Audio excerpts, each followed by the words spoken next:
नमस्कार। महाराष्ट्र की राजनीति में अक्सर एक तीर से दो निशाने साधने में माहिर एनसीपी प्रमुख शरद पवार ने महाविकास आघाड़ी गठबंधन की शिवसेना और कांग्रेस पार्टी के नेताओं में हड़कंप मचा करके रख दिया है।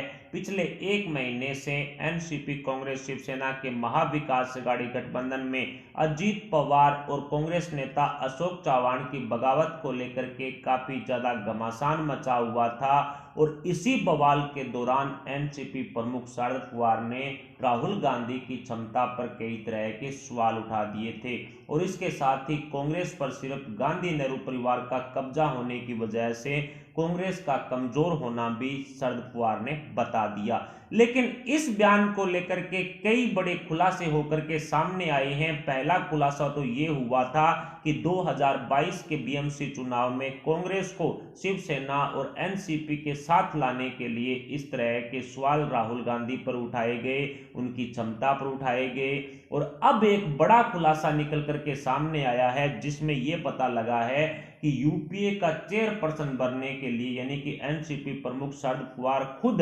यूपीए का चेयरपर्सन बनने के लिए इस तरह के सवाल राहुल गांधी और कांग्रेस पर उठाए थे।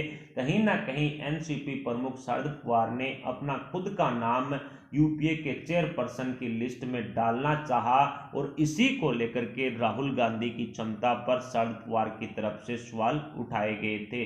कुल मिलाकर के आने वाले एक या दो महीने के भीतर कांग्रेस राहुल गांधी की ताजपोशी करने जा रही है और उसी टाइम यूपीए के चेयरपर्सन को लेकर के आवाज उठेगी।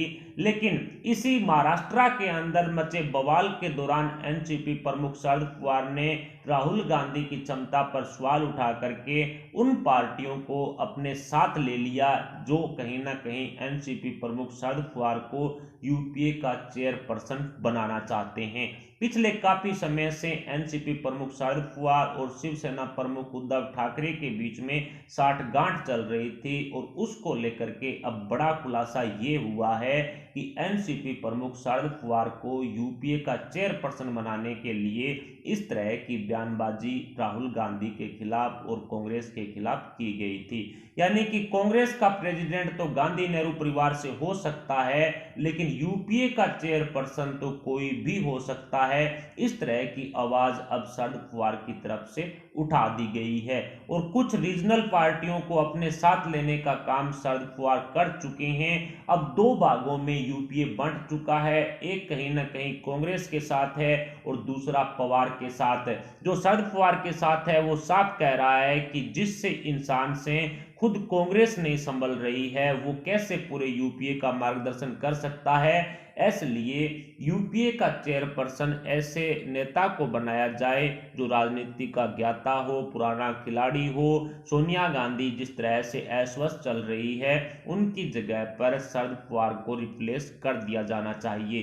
कुल मिलाकर के एनसीपी प्रमुख शरद पवार ने राहुल गांधी पर सवाल उठा करके एक तीर से दो निशाने साधने का काम किया। पहला उनको बीएमसी चुनाव 2022 में साथ लाने का और दूसरा कहीं ना कहीं यूपीए का चेयरपर्सन बनने के लिए जो राहुल गांधी के खिलाफ आवाज उठेगी। अब काफी सारी ऐसी पार्टियां होगी, रीजनल पार्टी, स्टेट पार्टी, जो कहीं ना कहीं राहुल गांधी और कांग्रेस के खिलाफ खड़ी होगी। जिस तरह से राहुल गांधी के नेतृत्व में कांग्रेस का जो हाल हुआ है, 2014 में जो हुआ, 2019 में जो हुआ, अन्य राज्यों के अंदर जो विधानसभा चुनाव में कांग्रेस का हाल हुआ है और बिहार के अंदर जो लेटेस्ट जो हाल हुआ है उसको देखने के बाद कहीं ना कहीं कुछ रीजनल पार्टियां और स्टेट पार्टियां एनसीपी प्रमुख शरद पवार के साथ खड़ी होगी और कहीं ना कहीं इन पार्टियों को अपने लिस्ट में शामिल करने के लिए एनसीपी प्रमुख शरद पवार ने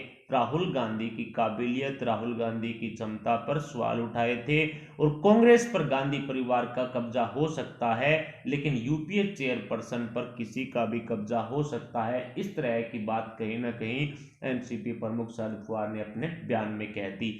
लेकिन एनसीपी प्रमुख शरद पवार के इस गेम से कांग्रेस अब पूरी तरह से आग बबूला हो चुकी है और इस बार आर पार के मूड में कांग्रेसी नेता दिखाई दे रहे हैं। जी हां दोस्तों, ये एक बहुत ही बड़ी खबर है। पहले तो एनसीपी प्रमुख शरद पवार को कांग्रेस नेताओं की तरफ से राहुल गांधी पर टीका टिप्पणी करने की वजह से धमकी दे दी गई थी कि यदि भविष्य के अंदर कोई भी टीका टिप्पणी राहुल गांधी, सोनिया गांधी, प्रियंका गांधी वाड्रा या कांग्रेस के अन्य नेता पर की गई तो वो महाविकास अघाड़ी गठबंधन सरकार से हाथ धो बैठेंगे।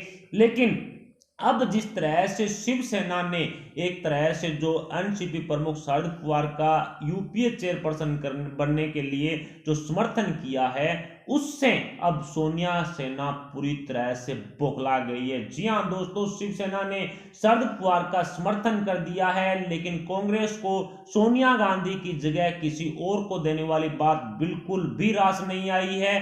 संजय राउत की तरफ से साफ बयान दे दिया गया है सामना के अंदर कि आने वाले समय में यूपीए का मार्गदर्शन यदि एनसीपी प्रमुख शरद पवार करते हैं तो शिवसेना उनका समर्थन करेगी। यानी कि एनसीपी प्रमुख शरद पवार और उद्धव ठाकरे के बीच में जो अब तक गठजोड़ था, अब तक जो खिचड़ी पक रही थी, वो अब खुल करके सामने आ चुकी है, जिसको कांग्रेसी नेताओं ने कतई बर्दाश्त नहीं किया है।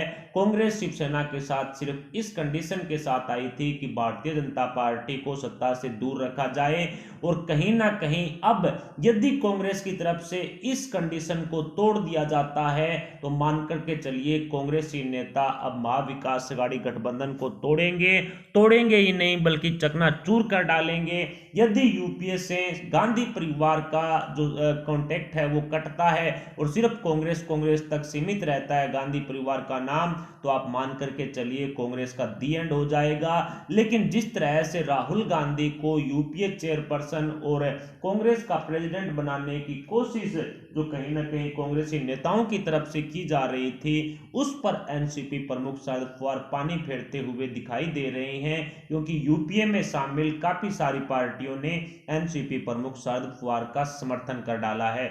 और इसी बात से तंग आकर के अब कहीं ना कहीं खुद राहुल गांधी कमान संभाल चुके हैं। अब राहुल गांधी ने ही एनसीपी प्रमुख शरद पवार को लेकर के कई तरह की बयानबाजी करनी शुरू कर दी है। कहा जा सकता है कि आने वाले समय में शिवसेना को कांग्रेस तगड़ा झटका दे सकती है। पहले से बीएमसी चुनाव को लेकर के काफी ज्यादा तनातनी कांग्रेस और शिवसेना नेताओं के बीच में हो चुकी है।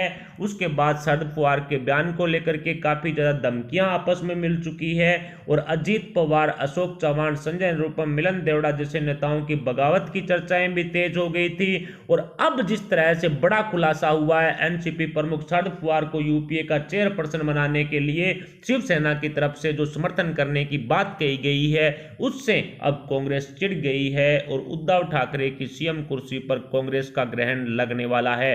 फिलहाल उद्धव ठाकरे की सीएम कुर्सी को लेकर के क्या कांग्रेस किसी तरह का तगड़ा झटका शिवसेना को दे सकती है? क्या महाविकास अघाड़ी गठबंधन से अब कांग्रेस बाहर आएगी?